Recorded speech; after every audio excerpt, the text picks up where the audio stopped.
नमस्कार, कल्पना voice channel में आप सभी का स्वागत है। आज की हमारी कहानी है कड़वी यादें। अरे खाना निकाल, 30 मिनट का तो ब्रेक होता ही है। इसमें भी हाथ धोने और यहाँ तक आने में 5-7 मिनट निकल जाते हैं। भूख लग रही है, जल्दी कर, रागिनी ने सुहानी से कहा। नहीं दी, मेरा मन खाना खाने का नहीं कर रहा। क्यों भला, खाना नहीं लाई क्या? अगर नहीं लाई तो मेरे साथ शेयर कर ले। खा जरूर, इस समय तो तुझे थोड़ी थोड़ी देर में खाना खाना चाहिए। खाना तो मैं लाई हूँ दी, लेकिन पता नहीं अजीब सा मन हो रहा है। मुंह का टेस्ट भी बिल्कुल गायब। हर चीज खाते कड़वी लगती है, जैसे बुखार में, और खाना बनाते हुए तो उपकाई आती है।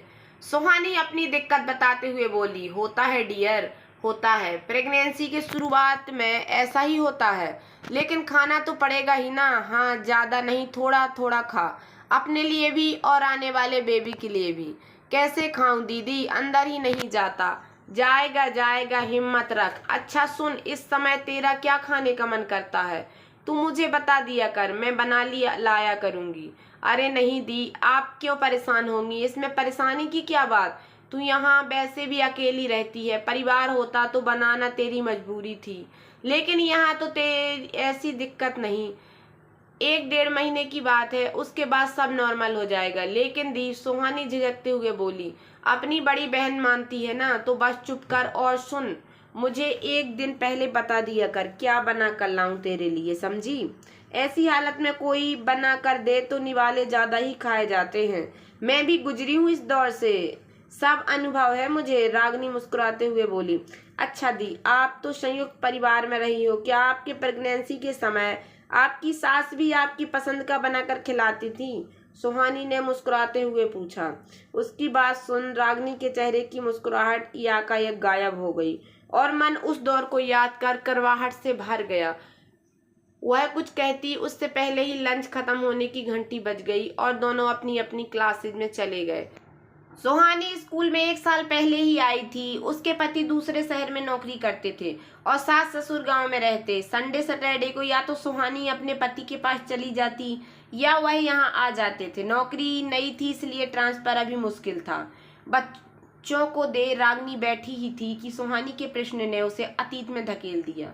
संयुक्त परिवार में शादी कराई रागिनी को पहले हफ्ते में ही पता चल गया था कि इस घर की सारी जिम्मेदारी उसके कंधे पर है। पति ने आते ही माता पिता की सेवा का पाठ उसे पढ़ाया, तो सासू माँ ने आते ही उसे अपनी अनगिनत बीमारियों से अवगत कराया।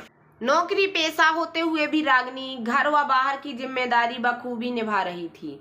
कई बार बहुत थक जाती, लेकिन बताती किसे, इसलिए फिर से हिम्मत जुटा काम में लग जाती। शादी के कुछ महीने बाद ही उसे अपनी प्रेगनेंसी के बारे में पता चला। उसके साथ साथ पूरा परिवार यह खुशखबरी सुनकर बहुत खुश था। रागिनी को लगा शायद इस समय सासू माँ उसकी थोड़ी बहुत मदद करवा दें, लेकिन यह सिर्फ उसका वहम था। हाँ, पतिदेव जब भी जितना भी समय मिलता उसकी मदद जरूर करवाते, लेकिन रसोई से दूर ही रहते। प्रेगनेंसी के शुरुआत में रागिनी का जी बहुत मचलता।